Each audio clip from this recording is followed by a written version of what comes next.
Use করতে পারো, ঠিক আছে? ২২০ থেকে ৪৫০ এ যদি তুমি যাও, তোমার ভলিউম কতটুকু চেঞ্জ হয়? তো ওয়েল তোমার ভলিউম চেঞ্জ হচ্ছে ২৫০, তাই না? ২০০ থেকে ৪৫০ এ গেলে চেঞ্জ হয় হচ্ছে ২৫০। দেখো এই যে ২৫০ সিসি লিখছে। দেখতে পাচ্ছ? ২৫০ সিসি কে আবার লিখছে 10 টু দি পাওয়ার -6। দেখো আমি একটু আগেই বললাম যে 1 সিসি মানে হচ্ছে 10 to the power -6 metre cube. 1 cc মানে সেন্টিমিটার কিউব মানে হচ্ছে 10 to the power -6 metre cube. সেজন্য দেখো এখানে সিসি 250 সিসির সাথে ঠিকই 10 টু দি পাওয়ার -6 দিয়ে গুণ করছে। হ্যাঁ? আর দেখো এখানে হচ্ছে এ থেকে বি তে যখন যাবে প্রেশার কিন্তু fixed, that is 120 kilopascal. See, the pressure here is fixed, that is 120 kilopascal. My dear students, 120 kilopascal এর জায়গায় শুধু কিলোকে তুমি 10 to the power 3 লিখবা। এই যে আমি এখানে লিখছি দেখো 120 into the power 3। তুমি তাহলে যে মানটা পাবা সেটা হচ্ছে তোমার এসআই ইউনিটে হবে। আমি আবারও বলি, তোমার প্রেশার হবে 120 into 10 to the power 3 Pascal, আর তোমার ভলিউম হবে হচ্ছে 450 minus 200 which is 250 CC. CC K convert করে তুমি লিখবা 10 to the power -6। ব্যাস এই দুটো গুণ করে 30 জুল পাইছে। স্যারের বইতে স্যার লিখছে 30 জুল। নিশ্চয়ই আমি এটা ভেরিফাই করি নাই, বাট আমি আশা করি ঠিকই আছে। তোমরা চেক করে দেখবা। সো এটা হচ্ছে 30 joule amount of work done হয় যখন তুমি এ থেকে বিতে যাবা। 30 joule amount of work done হয়। ডিয়ার স্টুডেন্টস, যদি তুমি সি থেকে এতে যাও তাহলে কত জুল পরিমাণ ওয়ার্ক ডান হয়? দেখো আবারও একই কথা, সি থেকে এতে গেলে এরিয়া আন্ডার দ্য কার্ভ, এই কার্ভ সি থেকে এতে যদি যাও, এই সি থেকে এ এর নিচে যে এরিয়াটা সেটা হচ্ছে এই পুরা এরিয়াটা। এই পুরা এরিয়াটার হচ্ছে তোমার ওয়ার্ক ডানের মান। তো সেটা কিভাবে বের করবা? ওয়েল, এরিয়া বের করার জন্য তোমার এখানে দুইটা পার্ট আছে। একটা হচ্ছে এই যে এটা হচ্ছে একটা এটা একটা ত্রিভুজ, আর এটা একটা এটা হচ্ছে আয়তক্ষেত্র। আয়তক্ষেত্রের ক্ষেত্রফল তুমি অলরেডি জানো 30, আর ত্রিভুজের ক্ষেত্রফল তুমি কিভাবে বের করবা? হাফ ইন্টু ভূমি ইন্টু উচ্চতা।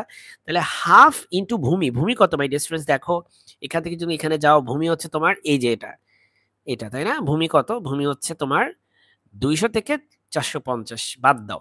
বাদ দিলে হবে হচ্ছে এখানে 250, 250 সিসি। আর তোমার উচ্চতা কত হবে? উচ্চতা হবে দেখো মাই ডিয়ার স্টুডেন্টস, 120 থেকে 200 তে যদি তুমি যাও তাহলে পরিবর্তন কত বলো? 120 থেকে 200 তে চেঞ্জ কত? 80, তাই না? কারণ 200 থেকে 120 বাদ দিলে 80 হয়। তাহলে এটা হয়ে গেল 80 কিলো প্যাসকেল। দেখো 80 কিলো প্যাসকেল। তাহলে তুমি কিলো প্যাসকেলকে প্যাসকেলে কিভাবে নেবা? 10 টু দি পাওয়ার 3 দিয়ে গুণ করবা। আর সিসি কে তুমি 10 টু দি পাওয়ার -6 দিয়ে গুণ করলে তুমি সেটা পেয়ে যাবা মিটার কিউবে। তাহলে যখন তুমি এগুলা সব হিসাব করলা, আর সাথে নিচের এরিয়াটা কত বলো? নিচের এরিয়াটা হচ্ছে 30, এটা তুমি অলরেডি হিসাব করছো। এড যখন করবা তখন কিন্তু তুমি সেখানে 40 জুল পাইলা আরকি। তো 40 জুল হচ্ছে তোমার ওয়ার্ক ডান। সি থেকে এতে গেলে ওয়ার্ক ডান হয়। তবে এখানে একটা জিনিস তোমাকে বলে রাখি, সি থেকে এতে গেলে যে ওয়ার্ক ডানটা হয় সেটা কিন্তু নেগেটিভ হবে।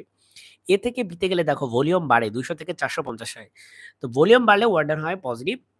আর এখানে দেখো সি থেকে এতে যখন যায় তখন ভলিউম হচ্ছে কমে, তাই না মাই ডিয়ার স্টুডেন্টস? ভলিউম তোমার 450 থেকে 200 হয়। যেহেতু ভলিউম কমে যায় তাই তোমার ওয়ার্ক ডানটা হবে নেগেটিভ। সেজন্য এটা হবে -40 জুল। এটা তুমি খেয়াল রাখবা পরীক্ষা অ্যান্সার করার সময়। তুমি চাইলে আরো একভাবে হিসাব করতে পারো মাই ডিয়ার স্টুডেন্টস। তুমি চাইলে এই যে এ থেকে সি থেকে এতে যাওয়ার ক্ষেত্রে এই ট্রাপিজিয়ামের ক্ষেত্রফল লিখতে পারো। আর ট্রাপিজিয়ামের ক্ষেত্রফলের সূত্র যে আমি এখানে লিখছি, হাফ ইনটু সমান্তরাল বাহুদের যোগফল ইনটু 250, হাফ ইনটু সমান্তরাল বাহুদের যোগফল ইনটু 250। এখানে অবশ্য আমি একটা ভুল করছি, আমি ঠিক করে দিই সেটা।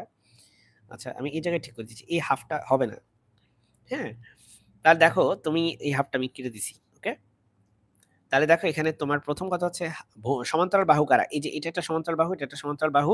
তাহলে এই বাহুটার দৈর্ঘ্য হচ্ছে তোমার 200, আর এই বাহুটার দৈর্ঘ্য হচ্ছে 120, তাই না? একটা দৈর্ঘ্য হচ্ছে 200, একটা হচ্ছে 120। তাহলে 200 প্লাস 120 যোগ করবা, তাকে 2 দিয়ে ভাগ করবা, মানে গড় করবা। ঠিক আছে? সো 2 দিয়ে ভাগ করবা। তাহলে মনে রাখবা এটা হচ্ছে তোমার দৈর্ঘ্য।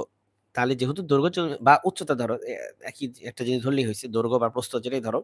তাহলে এটা যদি দৈর্ঘ্য হয় তাহলে 200 আর 120 এর গড় নিছি, আমরা এভারেজ নিছি, ইনটু এই দুইটার মাঝখানে ডিফারেন্স কত। তার মানে আমাদের এই যে 200 যে ভার্টিক্যাল লাইনটা, সেই লাইনটা, আরেকটা হচ্ছে এই যে লাইনটা, এই দুটো সমান্তরাল সরলরেখা, এই দুটোর মাঝখানে ডিফারেন্স হচ্ছে কত? 200 থেকে 450। 200 থেকে 450 মানে হচ্ছে মাঝখানে কতটুকু আছে? 250 আছে মাঝখানে। 250 সিসি। আর সিসি কে তুমি নিয়ে যাওয়া হচ্ছে কিসে? সিসি কে নিয়ে যাওয়া হচ্ছে মিটার কিউবে। আর হচ্ছে এখানে এটা হচ্ছে কি? এটা হচ্ছে কিলো প্যাসকেল, যেটাকে তুমি প্যাসকেলে নিয়ে যাবা। ব্যাস, তাহলে তুমি দেখবে একই মান পাবা, -40 পাবা। তবে তুমি আগে একটা মাইনাস দিয়ে রাখতে পারো, যেহেতু এটা কি? যেহেতু এখানে ভলিউমটা হচ্ছে কমে। আশা করি তুমি বুঝতে পেরেছো মাই ডিয়ার স্টুডেন্টস। এটা এই এই টাইপের